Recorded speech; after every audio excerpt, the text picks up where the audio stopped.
Joo, ei siis, ja ainoa tosiaan se ääni mikä siitä saatiin, tossa silloin kun sä menet tuonne sisälle, missä sanoo mutta niin en mä näin hiljasta koiraa monesti ole nähnyt. Kyllä sitä ääntäkin osaa tulla, mutta joo, silloin kun ei täällä, ei niin, nyt täällä. Niin. Katsotaan nyt mitä me tänne pöytäkirjaan sitten laitettiin. Eli ensimmäinen kohta tässä on toimintakyky. Se tarkoittaa sitä koiran kykyä itsenäisesti ratkaista näitä tehtäviä. Mielellään vielä sellainen rohkealla, järkevällä, reippaalla tavalla. Niin siinä erikoiskokeena on tuo meidän tiedottajasta tämä pimeä huone, mutta sitä pystytään testin ajan, niin meillä osiota pääsääntöisesti kaikkia niin voi havainnoida tässä koko testin ajan. Niin se kelkkahan oli silleen, että se nyt meni siihen ihan ettei sun tarvitse sitä autolla ollenkaan. Tuolla pimeässä tämä homma hoidetaan ja kierteli tuolla ja ihmetteli, että mistäkään. Se muistin kun sä lähdit tonne puolelle, kun sä lähdit tuosta ovelta.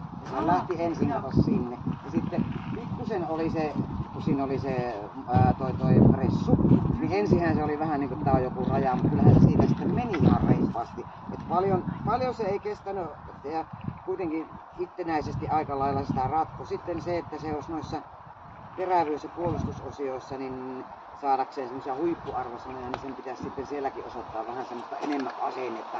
Älkää tulko tänne, että minä olen täällä. Mutta hänen asenne on heilutan häntää ja olen kiltti ja mukava koira, niin sillä selviää. Niin semmonen rohkeus siltä niin kuin tavallaan puuttuu, mutta sillä on hyvä toimintakyky kuitenkin, että plus 1A kohtuullinen, tää on oikeasti hyvä arvosana. Ja sillä pärjää pitkälle, eikä se sulta kyseile niin sillä lailla sitten, että se päätti hoitaa nämä hommat itse sitten, kun se niin rupesi touhu etenemään.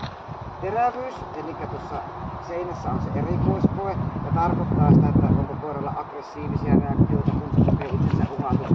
No sitä ei kauhean helposti uhkailla, ensinnäkään se ei koe semmoista uhkaa, ja sitten missään kohti se ei ole osoittanut minkäännäköistä aggressiivisuutta.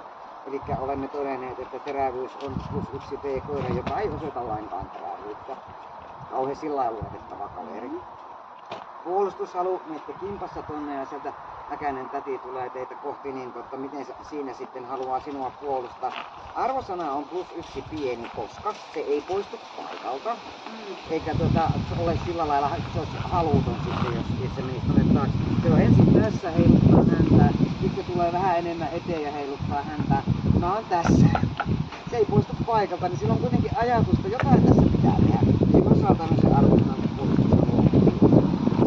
Taisteluhalu, miten tässä sitten aluksi leikkien kanssa leikitään, niin miten se siinä leikkii, miten se sinnittelee ja yrittää täällä sitten matkan varrella muutenkin, niin sillä on ihan mukava kohtuullisen pieni taisteluhalu, tai tää pitäisi olla niin päin, että pieni kohtuullinen, plus 2D. Ei sen kanssa sillä kepillä mitään vääntöä saa aikaisemmin eikä semmoista, mutta hyvin se siitä kuitenkin sitten tykkää niillä leluilla leikkiä ja muutenkin täällä sitten tipsuttelee eteenpäin reippaasti. Hermorakenne, miten tässä testin aikana kuormittuu ja palautuu asioista sitten, että tarviiko mitään ylimääräisiä virpomisia ja varmomisia, ei tarvii, mutta sen verran just näkee, että sen välillä joutuu vähän rauhoittelemaan jossain tilanteessa meitä ja muita täällä, että pikkusen jännää on ja se nyt ravistaa, että heidän kasaan itseni, eli plus 1A hieman rauhaton, tai voisi sanoa, että normaali hermoinen koira. Että ei mitään ylimääräisiä paineita ota, mutta niin näkee, että kyllähän nyt maailma siihen vaikuttamaan pystyy, ettei se niin semmonen ole, ettei se sitä mitään niin kuormittaa. Temperamentti, sillä on mukava temperamentti, ja tekee sitä mihin kulunkin mitä ollaan niin tekemässä. Se on aina mukana katsoo, toimii oikea-aikaisesti ja sopeutuu hyvin tilanteisiin. Eli se on plus 3 tila. Kovuus, miten muistaa ikäviä asioita. Sen verran muistaa, että tiedetään, että sillä muisti on siellä ja se vahva. Koko ajan hyvin tietoinen, että joku siellä on, mikä voisi vähän arvaa, sitten tekee semmoisen pienen syvennällä varovasti näin, just semmoista rauhoittelua ja just tätä vähän väistämistä, mutta se on normaali hieman tämmönen niinku mukavalla lailla muistava plus 1 hieman pehmeä, eli ne ei liikaa jää sitä painamaan ja asioita juoksepäästävyys plus 3, hyvän tahtoinen juoksepäästävä avoin. Tosi kiva käsitellä joka tilanteessa. Ja laukaukset, niin 3 plus on laukaus varma. Näin se tulee sitten 70 pistettä yhteensä, eli tämä on tässä ei tarvitse. Ei tarvitse. Tää voit olla vähän ihan ylpeä sun koirasta, niin ihan hienosti meni. Joo, siitä puuttuu se semmonen kinkkupippulipuoli.